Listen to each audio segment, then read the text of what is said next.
Hello guys, कैसे हो आप लोग। आशा करती हूँ आप अच्छे होंगे और अपनी तैयारी में लगे हुए होंगे। हर रोज़ आप एक प्रैक्टिस सेट लगाइए। एग्ज़ाम हॉल में आपको ऐसा भी नहीं लगेगा कि आप एग्ज़ाम दे रहे हो और आप है ना अच्छे नंबर से पास हो जाओगे। ठीक है, देखिए मैं आपको प्रीवियस क्वेश्चन करा रही हूँ जीएस के। ये आपका भारतीय संविधान में राज्य व्यवस्था से संबंधित क्वेश्चन है। देखिए, जवाहरलाल नेहरू की अस्थायी सरकार में श्रम मंत्री कौन थे? अरुण आसफ अली, सी राजगोपालचारी, जगजीवन राम। उपरोक्त में से एक से अधिक, उपरोक्त में से कोई नहीं। तो इसका आंसर होगा जगजीवन राम। एक्सप्लेनेशन देख लीजिए आप लोग। देखिए, 2 सितंबर 1946 को जवाहरलाल नेहरू के नेतृत्व में गठित भारत की अंतरिम अस्थायी सरकार में जगजीवन राम को श्रम मंत्री बनाया गया था, जबकि अरुणा आसफ अली को रेलवे एवं परिवहन मंत्री, सी राजगोपालचारी को शिक्षा मंत्री और जवाहरलाल नेहरू को कार्यकारी परिषद का उपाध्याय, विदेशी मामले वे राष्ट्रमंडल का कार्यभार तथा सरदार पटेल को गृह, सूचना एवं प्रसारण का दायित्व दिया गया था। शायद ये 2 सितंबर ना होकर ये 9 सितंबर होगा। ओके, अगला क्वेश्चन देख लीजिए आप लोग। ये सभी क्वेश्चन बिहार में आए हुए हैं 6 to 8 में। केवल संविधान सभा के सदस्यों के चुनाव में भाग लेने वाले भारत की वयस्क आबादी के मतदाताओं का प्रभावी प्रतिशत क्या था? 10 से 15%, 20 से 25%, 30 से 35%, उपरोक्त में से एक से अधिक। तो इसका आंसर क्या होगा? 10 से 15%। 10 से कितना? 10 से 15%। एक्सप्लेनेशन देख लीजिए आप लोग। देखिए, भारतीय संविधान सभा के सदस्यों के चुनाव में भाग लेने वाले भारत की वयस्क आबादी के मतदाताओं का प्रभावी प्रतिशत 10 से 15% था। भारतीय संविधान सभा की प्रथम बैठक 9 दिसंबर 1946 को नई दिल्ली में अस्थायी अध्यक्ष डॉक्टर सच्चिदानंद सिन्हा की अध्यक्षता में, जबकि 11 दिसंबर को डॉक्टर राजेंद्र प्रसाद को संविधान सभा का अध्यक्ष चुना गया। BN राव को संवैधानिक सलाहकार नियुक्त किया गया। अगला क्वेश्चन देख लीजिए आप लोग। देखिए, भारतवर्ष में संघवाद के संदर्भ में निम्नलिखित में से कौन सा कथन सत्य है? एक अर्ध संघीय राज्य देश के अंतर्गत भारतीय संघवाद का परिणाम है। भारतीय संघवाद देश में एकल राज्य व्यवस्था स्थापित करता है। भारतीय संघवाद सुदृढ़ एकात्म आधार के साथ क्षैतिज नहीं है। तो इसका आंसर होगा ए। क्या होगा? ए। एक अर्ध संघीय राज्य देश के अंतर्गत भारतीय संघवाद का परिणाम है। एक्सप्लेनेशन देख लीजिए आप लोग। देखिए, भारतवर्ष में संघवाद के संदर्भ में कथन एक अर्ध संघीय राज्य देश के अंतर्गत भारतीय संघवाद का परिणाम है। सत्य है। संघवाद सरकार की एक प्रणाली है जिसमें सत्ता केंद्रीय अधिकरण और देश की विभिन्न घटक इकाइयों के बीच विभाजित होती है। उल्लेखनीय है कि 1919 के अधिनियम ने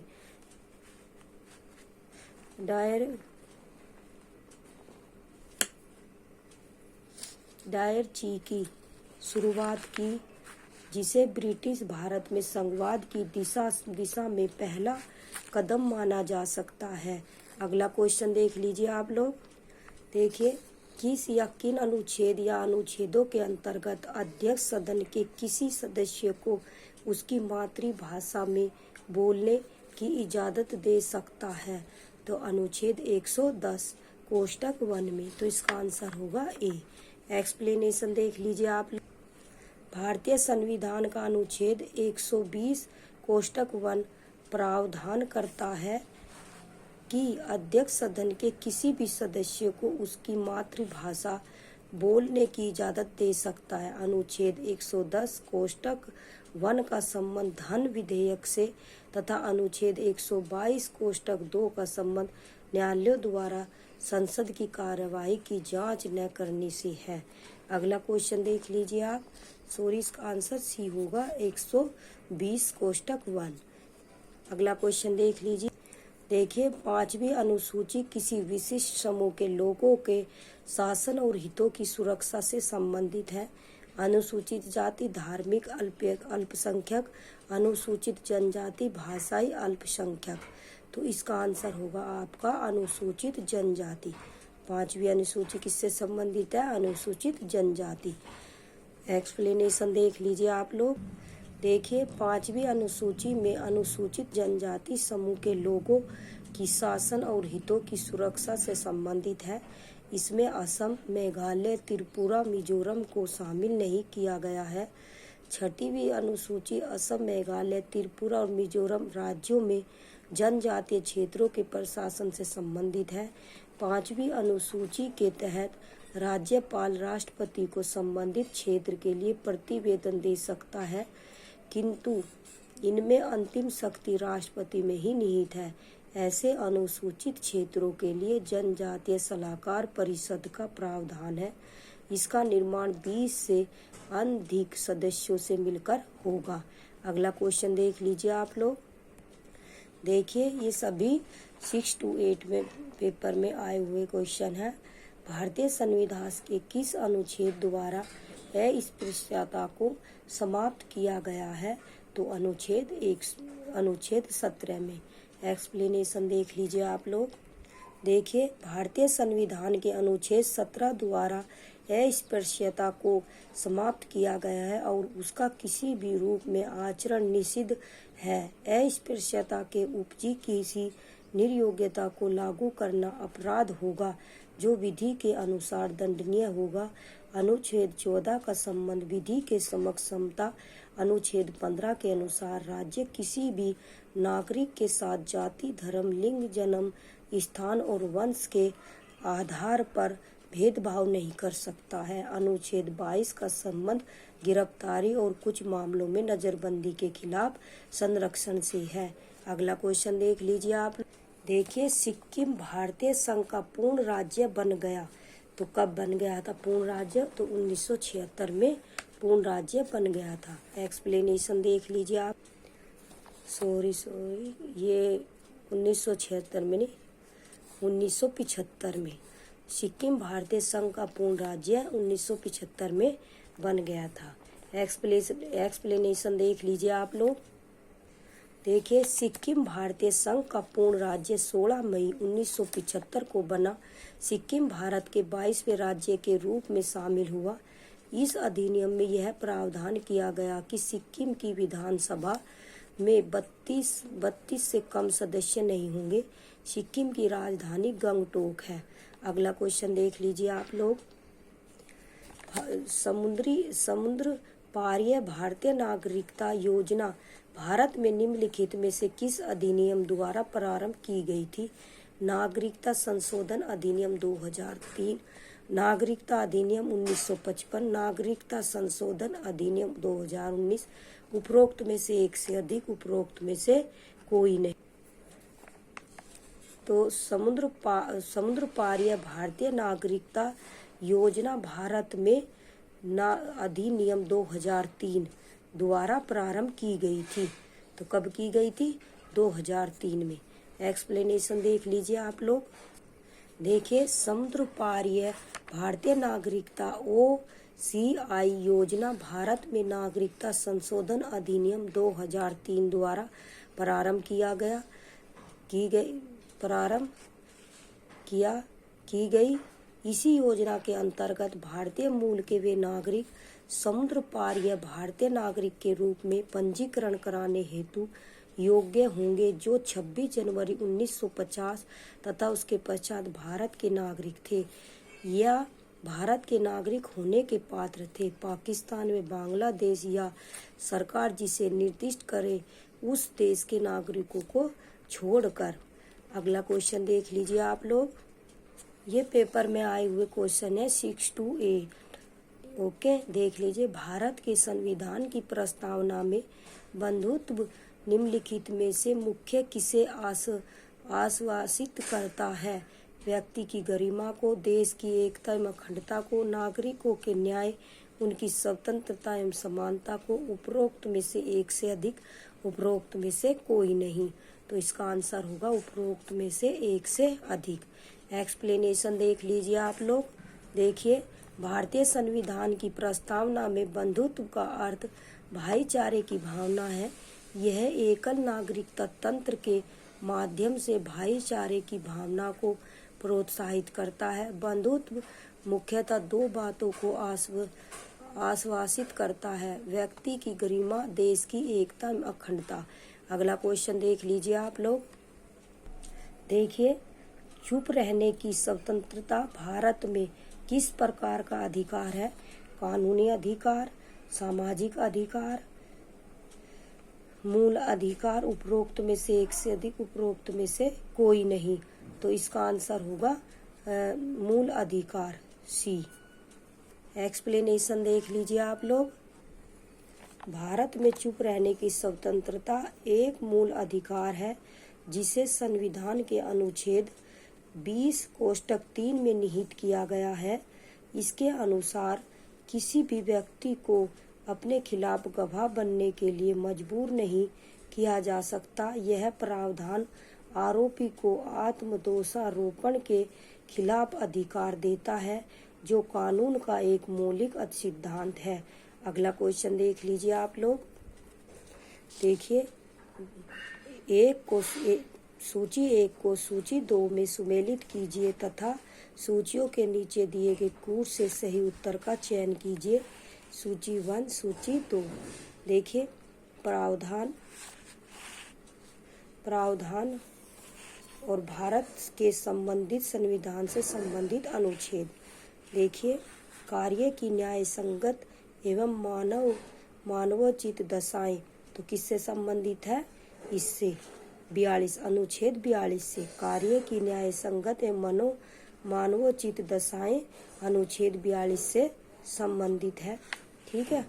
अब देखिए, इसका कर्मकारों की निर्वाह मजदूरी, ये किससे संबंधित है? कर्मकारों की निर्वाह मजदूरी अनुच्छेद 43 से संबंधित है। ये देखिए, समान सिविल संहिता किससे संबंधित है? तो ये संबंधित है किससे? इससे आर्टिकल 44 से।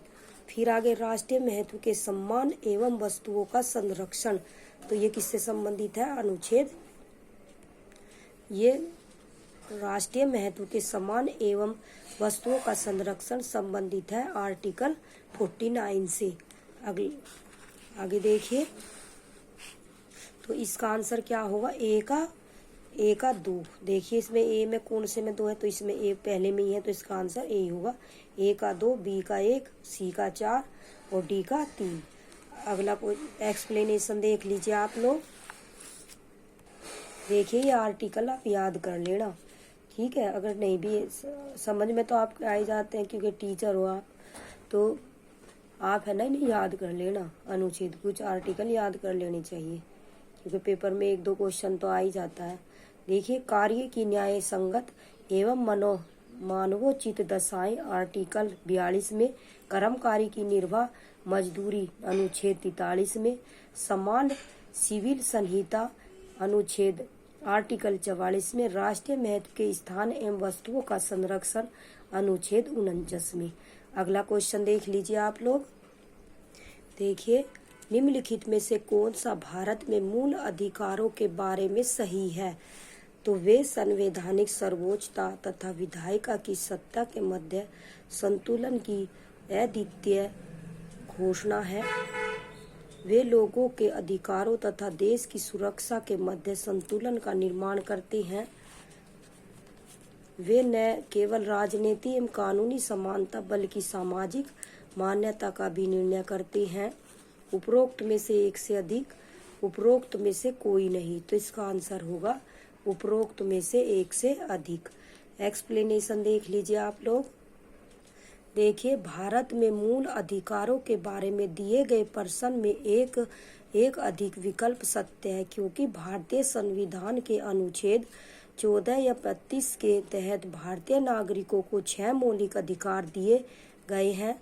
सामान्यतः कानूनी अधिकारों के विपरीत मौलिक अधिकारों को देश के संविधान द्वारा गारंटी एवं सुरक्षा प्रदान की गई है। ये संवैधानिक सर्वोच्चता तथा विधायिका की सत्ता के मध्य संतुलन की अद्वितीय घोषणा, यह न केवल राजनीतिक एवं कानूनी समानता बल्कि सामाजिक समानता का भी निर्णय करती हैं। अगला क्वेश्चन देख लीजिए आप लोग। देखिए, अपराधों की दोष सिद्धि के संबंध में भारतवर्ष के अंतर्गत निम्नलिखित में से कौन सा कथन सही है? देखिए, भारत के संविधान में दोहरे दंड का प्रावधान नहीं पाया जाता। संविधान में अपराध से अधिक दंड से सुरक्षा दी गई है। सी देखिए, देश में उसी अपराध के लिए एक सरकारी कर्मचारी के विरुद्ध न्यायिक तथा विभागीय कार्रवाई की जांच की जा सकती है। उपरोक्त में से एक से अधिक, उपरोक्त में से कोई नहीं। तो इसका आंसर होगा उपरोक्त में से एक से अधिक। एक्सप्लेनेशन देख लीजिए आप लोग। देखिए, भारतवर्ष के अंतर्गत अपराधों की दोष सिद्धि के संबंध में दिए गए प्रश्न में से एक से अधिक विकल्प सत्य है, क्योंकि भारतीय संविधान के अनुच्छेद 20 कोष्टक 2 में कहा गया है कि किसी भी व्यक्ति को एक ही अपराध के लिए एक से अधिक बार गिरफ्तार दंडित नहीं किया जा सकता। अर्थात भारतीय संविधान में दोहरे दंड का प्रावधान नहीं पाया जाता है एवं संविधान में अपराध से अधिक दंड से सुरक्षा दी गई है। अगला क्वेश्चन देख लीजिए आप लोग। देखिए, भारतीय संविधान में मौलिक अधिकारों के विचारों का संदर्भ किस देश से लिया गया है? आयरलैंड से लिया गया है, संयुक्त राज्य अमेरिका से, यूनाइटेड किंगडम कनाडा से। तो भारतीय संविधान में मौलिक अधिकारों के विचारों का संदर्भ संयुक्त राज्य अमेरिका से लिया गया है। तो एक्सप्लेनेशन देख लीजिए इसकी। देखिए, भारतीय संविधान में मौलिक अधिकारों के विचारों का संदर्भ संयुक्त राज्य अमेरिका से लिया गया। उल्लेखनीय है कि संविधान के भाग 3 में अनुच्छेद 12 से 35 तक मौलिक अधिकारों का उल्लेख किया गया है। अगला क्वेश्चन देख लीजिए आप लोग। देखिए, भारतीय संविधान में राज्य के नीति निर्देशक सिद्धांत की अवधारणा किस देश के संविधान से ली गई है? तो इंग्लैंड से, स्विट्जरलैंड से, उपरोक्त में से कोई नहीं, आयरलैंड। तो आयरलैंड से ली गई है। भारतीय संविधान में राज्य के नीति निर्देशक सिद्धांत की अवधारणा आयरलैंड से ली गई है। एक्सप्लेनेशन देख लीजिए आप लोग। देखिए, भारतीय संविधान में राज्य के नीति निर्देशक सिद्धांत की अवधारणा आयरलैंड के संविधान से ली गई है। भारत के संविधान के भाग 5 अनुच्छेद 36-51 में राज्य के नीति निर्देशक सिद्धांत शामिल है। भारतीय संविधान का अनुच्छेद 37 निर्देशक सिद्धांतों के कार्यों के बारे में अवगत कराता है। अगला क्वेश्चन देख लीजिए आप लोग। देखिए, ये 6 to 8 का में आया हुआ पेपर है। निम्नलिखित में से कौन सा भारत के संविधान के अंतर्गत मूल कर्तव्य है? तो देश की एकता एवं अखंडता का कायम रखना, प्राकृतिक पर्यावरण को सुरक्षित करना, अपने बच्चों को शैक्षिक अवसर प्रदान करना। उपरोक्त में से एक से अधिक, उपरोक्त में से कोई नहीं। तो इसका आंसर होगा उपरोक्त में से एक से अधिक। अगला क्वेश्चन एक्सप्लेनेशन देख लीजिए आप लोग। देखिए, भारतीय संविधान में मौलिक कर्तव्य 42वें संविधान संशोधन 1976 के द्वारा जोड़ा गया। इसे संविधान के भाग 4 क में अनुच्छेद 51 क के तहत रखा गया है। मौलिक कर्तव्यों की संख्या 11 है। अतः दिए गए प्रश्नगत विकल्पों में देश की एकता एवं अखंडता को कायम रखना, प्राकृतिक पर्यावरण को सुरक्षित करना, माता पिता या संरक्षक द्वारा 6 से 14 वर्ष के बच्चों हेतु प्राथमिक शिक्षा प्रदान करना, मौलिक कर्तव्य है। इस प्रकार विकल्प डी सही उत्तर होगा। अगला क्वेश्चन देख लीजिए आप लोग। देखिए, भारत में प्रेस स्वतंत्रता लोगों को प्राप्त है क्योंकि यह संसद की विधि के तहत लोगों के लिए उपलब्ध है। यह भारत के संविधान में विशेष रूप से प्रदत्त है। यह विचार अभिव्यक्ति की स्वतंत्रता के अधिकार में निहित है। उपरोक्त में से एक से अधिक, उपरोक्त में से कोई नहीं। तो इसका आंसर होगा यह विचार अभिव्यक्ति की स्वतंत्रता के अधिकार में निहित है। एक्सप्लेनेशन देख लीजिए आप लोग। देखिए, भारत में प्रेस स्वतंत्रता लोगों को प्राप्त है क्योंकि यह विचार अभिव्यक्ति की स्वतंत्रता के अधिकार में निहित है। संविधान में प्रेस की स्वतंत्रता का उल्लेख नहीं किया गया है। हालांकि प्रेस या मीडिया की स्वतंत्रता भारत के संविधान द्वारा अनुच्छेद 19(1) के कोष्टक 1 कोष्टक A के तहत प्रदत्त वाक स्वातंत्र्य और अभिव्यक्ति के मौलिक अधिकारों में निहित है। यह स्वतंत्र पत्रकारिता को प्रोत्साहित करता है और लोगों को सरकार के कार्यों के पक्ष या विपक्ष में अपनी राय देने का अवसर देकर लोकतंत्र को बढ़ावा देता है। अगला क्वेश्चन देख लीजिए आप लोग।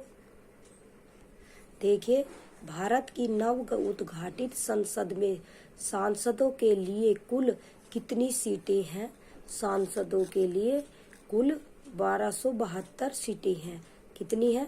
1272 सीटें हैं। एक्सप्लेनेशन देख लीजिए आप लोग। देखिए, भारत की नव उद्घाटित संसद में सांसदों के लिए कुल 1272 सीटें, 888 सीटें लोकसभा, 384 सीटें राज्यसभा है। भारत की नई संसद का आकार त्रिभुजाकार है जो 64,500 मीटर में फैला है। इसे टाटा प्रोजेक्ट लिमिटेड द्वारा 971 करोड़ की लागत से बनाया गया है। इसके वास्तुकार बिमल पटेल हैं। अगला क्वेश्चन देख लीजिए आप लोग। देखिए, भारत की संसद के नए भवन के प्रभारी वास्तुकार का नया नाम क्या है? अरुण गोयल, पद्मश्री बिमल पटेल, अनूप राय, उपरोक्त में से एक से अधिक, उपरोक्त में से कोई नहीं। तो इसका आंसर होगा पद्मश्री बिमल पटेल। कौन है? पद्मश्री बिमल पटेल। एक्सप्लेनेशन देख लीजिए आप लोग। देखिए, भारत की राजधानी में निर्माणाधीन सेंट्रल विस्टा के प्रमुख अंग संसद भवन की नई इमारत के प्रभारी वास्तुकार पद्मश्री प्राप्तकर्ता विमल पटेल हैं। विमल पटेल को वर्ष 2019 में आर्किटेक्चर क्षेत्र में असाधारण काम के लिए राष्ट्रीय पुरस्कार पद्मश्री से सम्मानित किया गया था। भारत के नए संसद भवन की आधारशिला प्रधानमंत्री नरेंद्र मोदी ने 10 दिसंबर 2020 को रखी थी तथा उन्होंने ही 28 मई 2023 को इसका उद्घाटन किया। नए संसद भवन में 3 प्रवेश भवन ज्ञान द्वारा, शक्ति द्वारा और कर्म द्वार है। अब क्या है? 3 प्रवेश भवन, ज्ञान द्वार, शक्ति द्वार और कर्म द्वार है। ज्ञान, शक्ति, कर्म। अगला क्वेश्चन देख लीजिए आप लोग। देखिए, मौलिक अधिकारों को लागू करने के लिए न्यायालय निम्नलिखित में से किसे जारी कर सकता है? तो डिक्री, रिट, अध्यादेश, उपरोक्त में से एक से अधिक, उपरोक्त में से कोई नहीं। तो इसका आंसर होगा रिट, बी। एक्सप्लेनेशन देख लीजिए आप लोग। देखिए, मौलिक अधिकारों को लागू करने के लिए सर्वोच्च न्यायालय तथा उच्च न्यायालय को रिट जारी करने की शक्ति प्राप्त है। भारतीय संविधान के अनुच्छेद 32 को महत्वपूर्ण अनुच्छेद माना जाता है क्योंकि यह प्रावधान करता है कि मौलिक अधिकारों की रक्षा का अधिकार अपने आप में एक मौलिक अधिकार है। संसद किसी भी अन्य न्यायालय को सभी प्रकार के निर्देश, आदेश, रिट जारी करने का अधिकार दे सकती है। अगला क्वेश्चन देख लीजिए आप लोग। देखिए, भारत की केंद्रीय सरकार का पंचायती राज मंत्रालय निम्नलिखित में से किस वर्ष निर्मित हुआ था? तो इसका आंसर 2002 या 2003, 2004, 2005 और 6। उपरोक्त में से एक से अधिक, उपरोक्त में से कोई नहीं। तो इसका आंसर होगा बी 2004। भारत की केंद्रीय सरकार का पंचायती राज मंत्रालय 2004 में निर्मित हुआ था। एक्सप्लेनेशन देख लीजिए आप लोग। देखिए, भारत की केंद्रीय सरकार का पंचायती राज मंत्रालय वर्ष 2004 में निर्मित हुआ था। पंचायती राज संस्थान भारत में ग्रामीण स्थानीय स्वशासन की एक प्रणाली है। स्थानीय स्वशासन का अर्थ है स्थानीय लोगों द्वारा निर्वाचित निकायों द्वारा स्थानीय मामलों का प्रबंधन। अगला क्वेश्चन देख लीजिए आप लोग। देखिए, इनमें से किसने कहा भारतीय न्यायपालिका विलासी मुकदमेबाजी से ग्रसित है? दीपक मिश्रा, रंजन गोगोई, एन.वी. रमना। तो इसका आंसर होगा एन.वी. रमना। एक्सप्लेनेशन देख लीजिए आप लोग।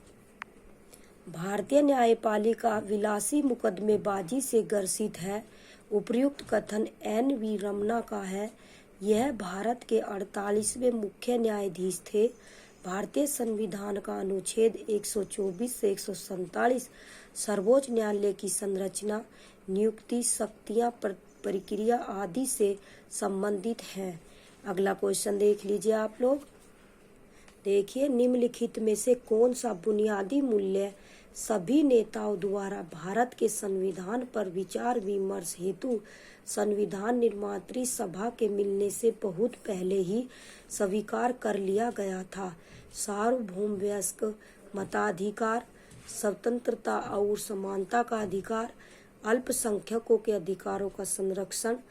उपरोक्त में से एक से अधिक, उपरोक्त में से कोई नहीं। तो इसका आंसर होगा उपरोक्त में से एक से अधिक। एक्सप्लेनेशन देख लीजिए आप लोग। देखिए, भारत की संविधान सभा का निर्माण होने से पूर्व भी कुछ बुनियादी मूल्यों पर समस्त नेताओं की सहमति बन चुकी थी, जिसमें सार्वभौम वयस्क मताधिकार, स्वतंत्रता एवं समानता का अधिकार और अल्पसंख्यकों के अधिकारों की रक्षा की बात शामिल है। अगला क्वेश्चन देख लीजिए आप लोग। देखिए, सूची 1 को सूची सेकंड से सम्मिलित कीजिए और सूचियों के नीचे दिए गए कूट से सही उत्तर चुनिए। भारत में नारी कल्याण हेतु अधिनियमों के नाम। अधिनियमों से संबंधित वर्ष। विशेष विवाह अधिनियम किससे संबंधित था? विशेष विवाह अधिनियम, तो ये होगा हमारा 1954। दहेज निषेध अधिनियम, ये हमारा होगा क्या? 1961 में। जहाँ होगा 1961 में। समान पारिश्रमिक, देखिए, समान पारिश्रमिक अधिनियम, ये होगा हमारा 1976 में। और नारी एशिष्ट प्रतिनिधित्व अधिनियम 1986 में। ठीक है, अब देखिए कौन सा आंसर होगा। ए का कितना हमारा? ए का 2। तो ए का 2 देखिए किस में है? ए का 2। तो देखिए ए का 2 एक में ही है शायद, इसमें बस। तो इसका आंसर ए ही होगा। ए का 2, बी का 4, सी का 1 और डी का 3। एक्सप्लेनेशन देख लीजिए आप लोग। देखिए, विशेष विवाह अधिनियम 1954 में, दहेज निषेध अधिनियम 1961 में, समान पारिश्रमिक अधिनियम 1976 में, नारी एशिष्ट प्रतिनिधित्व अधिनियम 1986 में। अगला क्वेश्चन देख लीजिए आप लोग। देखिए, सामाजिक तथा शैक्षणिक रूप से पिछड़े वर्गों के आरक्षण हेतु भारत सरकार के 13 अगस्त 1990 के आदेश की वैधता निम्नलिखित में से किस वर्ष निर्णीत हुई थी? तो 1951 में निर्णीत हुई? नहीं। 1992, 1993, उपरोक्त में से एक से अधिक, उपरोक्त में से कोई नहीं। तो इसका आंसर होगा सामाजिक तथा शैक्षणिक रूप से पिछड़े वर्गों के आरक्षण हेतु भारत सरकार के 13 अगस्त 1990 के आदेश की वैधता 1992 वर्ष में निर्णीत हुई थी। तो इसका आंसर होगा बी। एक्सप्लेनेशन देख लीजिए आप लोग। देखिए, 13 अगस्त 1990 ईस्वी को भारत के कार्मिक जन शिकायत एवं पेंशन मंत्रालय ने भारत सरकार के सरकारी पदों और सेवाओं में सामाजिक एवं शैक्षणिक रूप से पिछड़े वर्गों को 27% आरक्षण देने के मंडल आयोग की सिफारिश को लागू करने के प्रावधान हेतु कार्यालय आदेश जारी किया। इस आदेश को इंदिरा साहनी बनाम भारत सरकार मामले में चुनौती दी गई। अंततः भारत के सर्वोच्च न्यायालय के 11 वरिष्ठ न्यायाधीशों ने 1952 ईस्वी में भारत सरकार के उक्त आदेश को वैधता प्रदान की थी।